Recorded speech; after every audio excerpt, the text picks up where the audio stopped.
Good morning, fifth graders. This is Mr. James back with your next week of reading. In your packet, you should have gotten The Sleuth.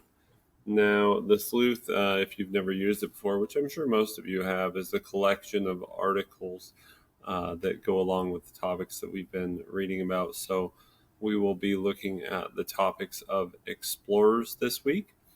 And so we're going to begin by reading A Man of Persistence, which is located on page 38 and 39 in your text. It looks like this. And if you look at the text right now, you're going to hopefully be able to determine it looks like a nonfiction text. It has a timeline at the bottom, and it has some real-life pictures in it. So our enduring understanding is that learners understand that exploration and settlement altered people's views and understanding of the world.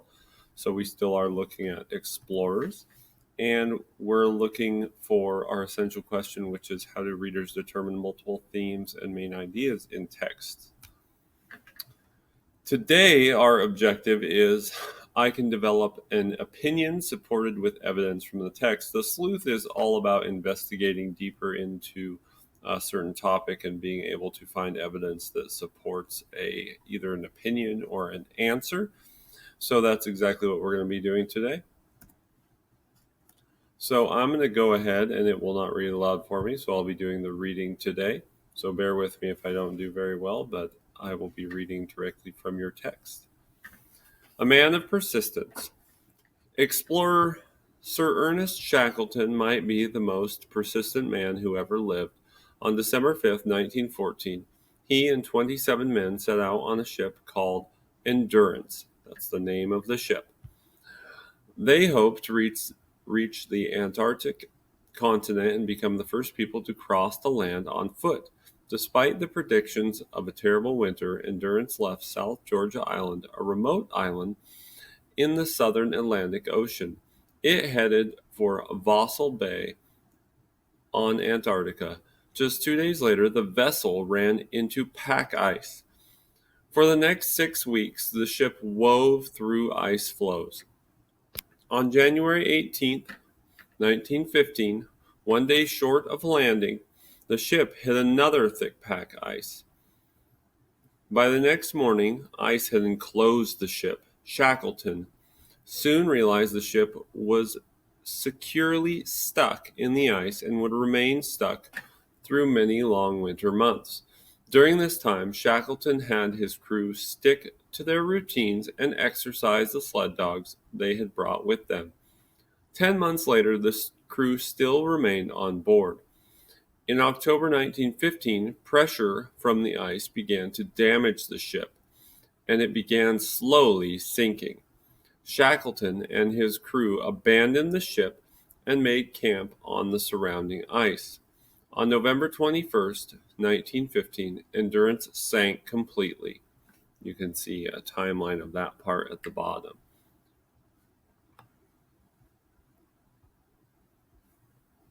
So we'll have to see what happens next. The crew camped on the ice for several months, and in April 1916, the ice floe broke in half, causing the crew to flee in lifeboats. Days later, they landed on Elephant Island, about 350 miles from where the Endurance sank. Shackleton knew he had to take a drastic step if they were ever to be rescued. Elephant Island was too remote for a rescue attempt. So a group of 6 men set off in a lifeboat for South Georgia Island, where the journey had begun. The lifeboat landed on the west side of South Georgia Island in May 1916. The whaling stations, the only source of rescue, were on the east side. Shackleton and 2 others left on foot to travel 22 miles to the nearest stations. Within 36 hours, the men had made it to a whaling station and began planning the crew's rescue. Finally, on August 30th, 1916, the crew was rescued from Elephant Island. After almost 2 years, the ordeal was over, and not one crew member had died. It was an amazing expedition with a happy ending because of one man's persistence to bring everyone home. So, and you can see the timeline at the bottom of the page on this side. So pretty impressive that no one had died during the entire time with Shackleton leading that crew. We're going to keep this as one whole video, reading and writing. So we'll flip through the reading questions here, and then I'll give you a time that you can stop the video and come back and watch the rest for the writing portion of the video. So what you're going to be doing is, this is the sleuth, so you're like a detective. You are looking for evidence, and so we have some questions that will kind of guide you to that final question at the end. So you're going to name two events, two things that happened in the text that showed his determination and personal resolve. Personal resolve means determination, that he's not going to quit, or persistence. Then you're going to ask questions. So I want you to think of some questions that you would ask a crew member, somebody on the ship, about his leadership skills. What kind of leader was he? You're going to want to ask at least two questions. Then you're going to write a question about his leadership skills that could be answered by the text. That means a question that if you were to go and read the text, you could find the answer. So you're going to write a question, and then you're going to answer your own question, because it should be something that can be found in the text. Now, it needs to focus on his leadership skills. It's not just some random question about a date or something like that. All right, and then you're going to answer the question of how important was Shackleton's persistence to himself and the crew of the Endurance? How important was the fact that he was somebody who didn't give up? And then you're going to pause the video or stop the video as you answer those questions, and you'll get to vocabulary. And we have 3 vocabulary words, and then we have an extended response question at the end. Our first vocabulary word is persistent, and persistent is a word that comes in our title in a different method as persistence, but it's also written in there as persistent. Now, persistent is just a different form of persistence, so they have a very similar meaning. It's an adjective form, whereas persistence is a noun form. And to be persistent means to keep going, to never stop. And you can see that there's a lot of morphological links. One of them is in the title. To persist would be a verb. Persistence, as I said, is a noun, and persisted would be a past tense verb. So the sample sentence says, she was an extremely persistent salesperson who never took no for an answer, meaning she was never going to stop until people said yes, until she made that sale. So that made her extremely persistent. Pause the video and write your own sentence. Our next word is the word flow, and it's F-L-O-E, not F-L-O-W, like the other flow that you're probably familiar with. And this flow, it talks about how for the next 6 weeks the ship wove through ice floes.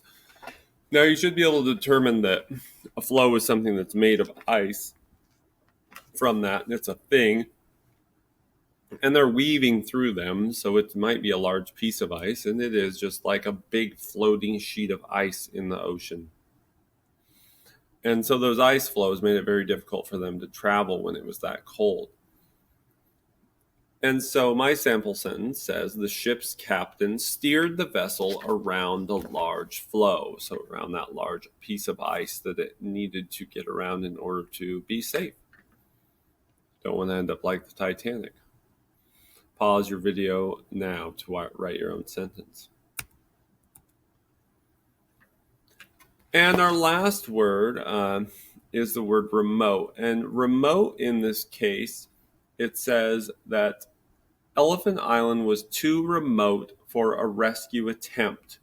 So when it talks about it being too remote and they can't rescue them, I'm thinking about if they can't have a rescue, then the remote in this case is obviously not like a remote control, but it means it's a long ways away. It means it's probably difficult to find.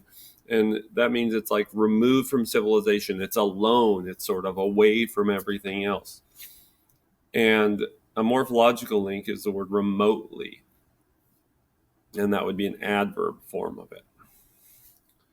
And my sample sentence says, the remote campsite kept the campers hidden from all other people, sort of explaining that it's secluded, it's all alone. Secluded would have been a good word if I would have put for a synonym for it, meaning people aren't near it, it's going to be difficult to get to.